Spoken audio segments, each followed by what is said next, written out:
तौजी centre Dubai में job कैसे हासिल करें? तौजी सेंटर एक इदारा है जो government of UAE Dubai human resource के साथ मिल के काम करता है। ये उनके एक कोलिशन पार्टनर्स होते हैं जो कि ह्यूमन रिसोर्स सर्विसेज और डिफरेंट चीज़ें प्रोवाइड करते हैं अपने यूएई में। जिन लोगों का वीज़ा लगना होता है, जिनकी इमिग्रेशन होनी होती है, जिनको लेबर क्लासेस की ज़रूरत होती है, जिनको अवेयरनेस देना होता है, जो भी प्रोग्राम्स होते हैं उसमें सपोर्ट करते हैं बहुत अच्छे तरीके से। जितने लोग यहाँ पर नए लोग आते हैं, स्पेशली जिनका नया वीज़ा लगता है स्पेशली, तो हम देखते हैं कि क्या-क्या हमारे पास तौजी सेंटर की रिक्वायरमेंट्स हैं। तो सबसे पहले तो मैं यहाँ पर आपको दिखाता चलूँ कि तौजी सेंटर है। ये फुल टाइम जॉब्स यहाँ पर होती हैं, लोकेशन दुबई होती है और एजुकेशन, हायर एजुकेशन डिग्री जो एटलीस्ट जो है वो रिक्वायर्ड होती है, ग्रेजुएशन जिसे कहते हैं, अटेस्टेड होना बहुत ज़रूरी है। Salary depending upon the designation, ज़ाहिर-सी बात है अगर आप कस्टमर सर्विस में जाते हैं तो उसकी अलग होती है, सुपरवाइज़र या मैनेजर में जाते हैं तो उनकी अलग सैलरी होती है, वो मैं आगे जाके आपको बताता हूँ कि कितनी-कितनी हो सकती है। जेंडर में मेल फीमेल बोथ दोनों रिक्वायर्ड होते हैं, कोई भी होता है। एज लिमिट 18 टू 45, 18 साल से लेकर 45 साल की एज के दरमियान ये हायर कर सकते हैं। According to the UAE law आपको बेनिफिट मिलता है जिसके अंदर मेडिकल होता है, इंश्योरेंस होती है, वीज़ा होता है और आपको ओवर टाइम अगर होगा तो वो मिल सकता है, या इसके अलावा और भी जो चीज़ें होती हैं, एनुअल लीव होती है, पेड लीव होती है, मेडिकल लीव होती है, और भी जितने बेनिफिट्स हैं सारे के सारे आपको इसमें मिलेंगे।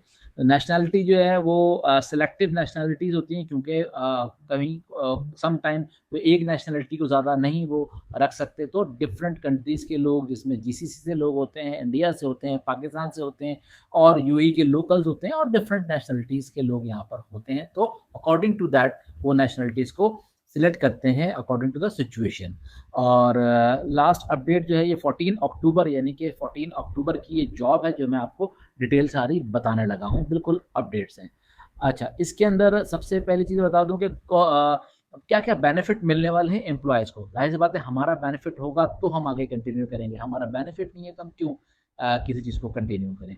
तो जो एम्प्लॉय बेनिफिट्स हैं सबसे ज़्यादा वो जो है वो हेल्थ इंश्योरेंस आपको मिलेगी, पेड एनुअल लीव मिलेगी, एंड ऑफ सर्विस बेनिफिट्स जो जब आप काम छोड़ते हैं, ख़त्म करते हैं तो आपको एक स्पेशल इंसेंटिव मिलता है, उसको एंड ऑफ सर्विस बेनिफिट कहते हैं। फ्लेक्सिबल वर्किंग आवर्स होते हैं यानी कि शिफ्टों में भी काम हो सकता है। अगर रिटायरमेंट एंड पेंशन प्लान भी ये देते हैं, अगर आपने इतना लॉन्ग टर्म चलेंगे तो इस तरह के प्लान्स भी पॉसिबल हो सकता है कि वो according to that your contract आपको मिल सकें।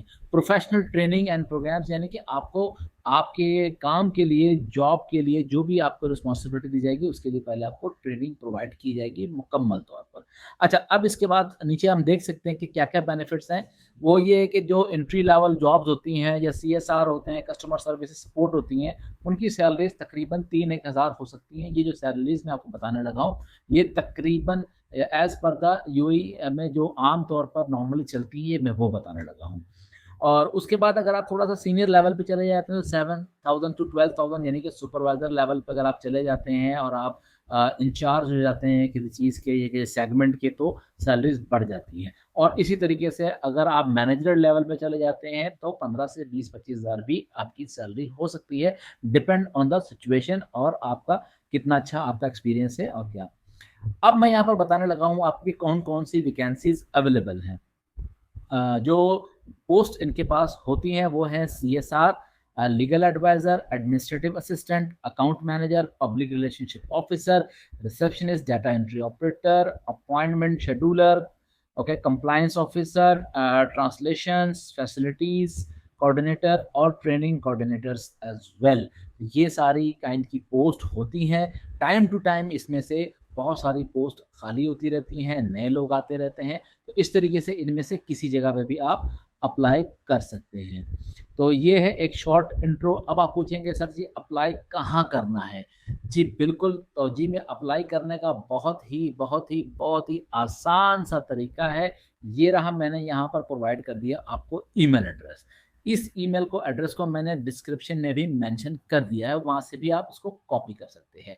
इस ईमेल के ऊपर आपने अपना सीवी डायरेक्टली भेजना है और सब्जेक्ट में आपने अपने जॉब का डेज़िग्नेशन, जिस जॉब के लिए आप अप्लाई करना चाहते हैं, सीएसआर के लिए करना चाहते हैं, CSR लिखें, या आप जो भी जॉब पे अप्लाई करना चाहते हैं वो आप अपने ईमेल के सब्जेक्ट में लिखकर अपना CV इनको ईमेल करेंगे। ये एक डायरेक्ट जॉब है, इसमें ना कोई ब्रोकर इन्वॉल्व है, ना कोई थर्ड पार्टी इन्वॉल्व है, कुछ नहीं है।